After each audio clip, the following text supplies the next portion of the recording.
नमस्कार, बहुत बहुत स्वागत है विंध्या टाइम्स में। रीवा शहर स्थित राजनिवास में कांग्रेस पार्टी ने पत्रकार वार्ता का आयोजन किया।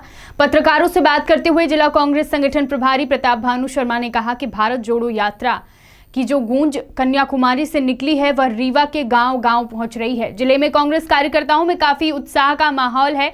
आम जनता भी भारतीय जनता पार्टी के कुशासन के खिलाफ मोर्चा खोलने के लिए कांग्रेस के बाद जुड़े यात्रा की आवाज बनने के लिए तैयार है। प्रताप भानु शर्मा ने बताया कि जिले की अलग अलग विधानसभा से भारत जोड़ो यात्रा का आगाज हो चुका है। महंगाई, बेरोजगारी, गौवंश की दुर्दशा, बड़े मुद्दों को लेकर जिले में यह यात्रा निकाली जा रही है। भारत यात्रा संयोजक कविता पांडे ने बताया कि प्रशासन के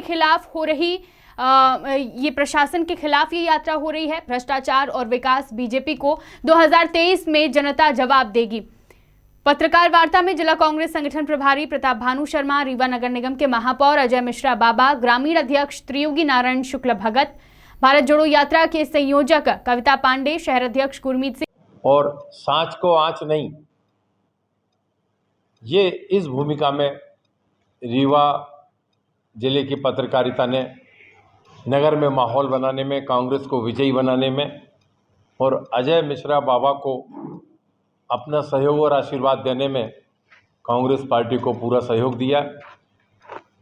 प्रदेश कांग्रेस कमेटी की ओर से, जिला कांग्रेस कमेटियों की ओर से और कांग्रेस परिवार के कार्यकर्ताओं की ओर से मैं आपका हृदय से आभार मानता हूं। आज जिस मकसद से ये पत्रकार वार्ता और आपसे चर्चा करने की ये भूमिका बनी है, उसमें दो मुख्य कार्यक्रम हैं। एक तो जो राहुल गांधी जी कन्याकुमारी से कश्मीर तक 3,500 किलोमीटर की पदयात्रा कर रहे हैं, लोगों से मिलने के लिए, जन समस्याओं को उठाने के लिए, सरकार के कुशासन के बारे में जनता को अवेयरनेस हो, समझें कि बेरोजगारी के बारे में क्या समस्या, कितनी मुंहबाए खड़ी है, किसानों की समस्याएं क्या हैं, महंगाई आसमान छू रही है, किस तरह से दिन दूनी रात चौगुनी बढ़ रही हैं कीमतें।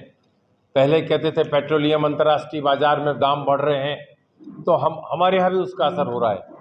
जब 125 और 120 डॉलर था, तब 100 और 110, 115 तक पहुंच गया पेट्रोल और डीजल।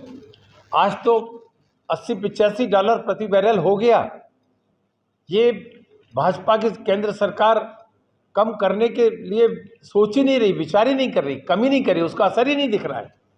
और उसका पेट्रोलियम पदार्थ क्योंकि ट्रांसपोर्ट में भी लगता है, कृषि में भी लगता है, हर एक छोटे छोटे यूथ जो मोटरसाइकिल और कार आजकल बहुत बड़े पॉपुलर व्हीकल्स हो गई हैं, इनमें भी लगता है।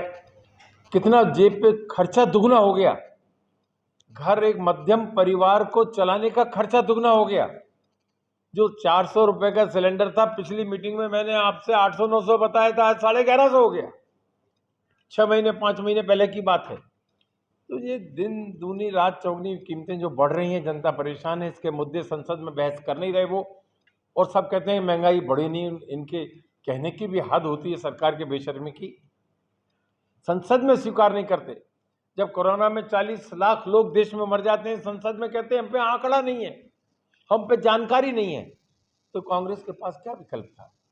राहुल गांधी ने एक पदयात्रा कार्यक्रम राष्ट्रीय कार्यक्रम के रूप में दिया और कन्याकुमारी से कश्मीर तक अगले 5-5.5 महीनों में इस काम को पूरा किया जाएगा। और उसी के अंतर्गत हम लोग मध्य प्रदेश में प्रवेश करें। अगले महीने या नवंबर में, कब वो प्रवेश करेंगे वो तिथि है, उसके पहले 26 नवंबर, उसके पहले हम अपने जिलों में इस काम को हर विधानसभा क्षेत्र में, हर ब्लॉक कांग्रेस के अंतर्गत समन्वय बिठाकर इनके जिला कांग्रेस कमेटी, शहर कांग्रेस कमेटी, मेयर, हमारे नगर निगम यहाँ के, और हमारे जो बहन जी हैं कविता पांडे जी, इनको जवाबदारी प्रदेश कांग्रेस कमेटी ने, आदरणीय कमलनाथ जी ने दी है। और वो समन्वय स्थापित करके जहाँ जा सकते हैं वहाँ हम लोग जाएंगे। और जहाँ हमारे जिला कांग्रेस के पदाधिकारी जा सकते हैं, ब्लॉक कांग्रेस के पदाधिकारी जा सकते हैं, वहाँ उनको वैसा आयोजन किया जाएगा। और हमारा ये प्रयास होगा कि हम हर विधानसभा में ब्लॉक मंडलम और सेक्टर तक, सेक्टर माने पंचायत स्तर तक पहुंचकर इन पदयात्राओं का एक अच्छा प्रभावी कार्यक्रम दे दें और जनता जनार्दन तक उन मुद्दों को पहुंचाएं जो आज ज्वलंत समस्या बन गई हैं। और राहुल गांधी जी को क्यों मजबूर होकर ये सड़क पर उतरकर पदयात्रा करनी पड़ी, और उसमें भी इनका गोदी मीडिया, इनके प्रचारक, इनके झूठ बोलने वाले लोग किस तरह से प्रचारित कर रहे हैं, ये छिपा नहीं है, मुझे कहने की जरूरत भी नहीं है। स्वामी विवेकानंद जी के पवित्र स्थान से आशीर्वाद लेकर परिक्रमा कर कर उनकी प्रतिमा का राहुल गांधी जी ने ये पदयात्रा शुरू करी।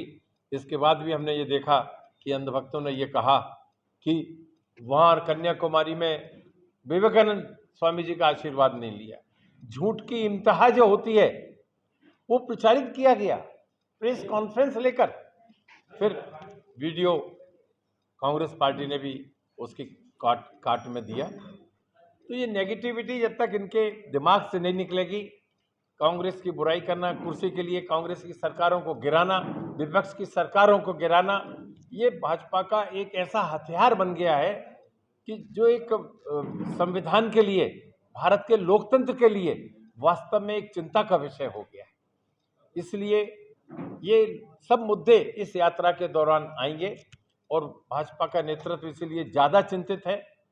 चरित्र हनन के प्रयास हैं, झूठ बोलने के प्रयास हैं, और जिस तरह से इस पवित्र भारत जोड़ो पदयात्रा के लिए चलाया जा रहा है कांग्रेस के द्वारा, हर प्रदेश में जो हजारों लाखों लोग जुड़ रहे हैं, नौजवान जुड़ रहे हैं, बुजुर्ग जुड़ रहे हैं, माता बहनें मिल रही हैं, छोटे छोटे बच्चे, एक अद्भुत अनुभव राहुल गांधी के लिए भी हो रहा है। हम सब इस पदयात्रा का स्वागत करते हैं और आप सबसे जो हमारा यहाँ रीवा का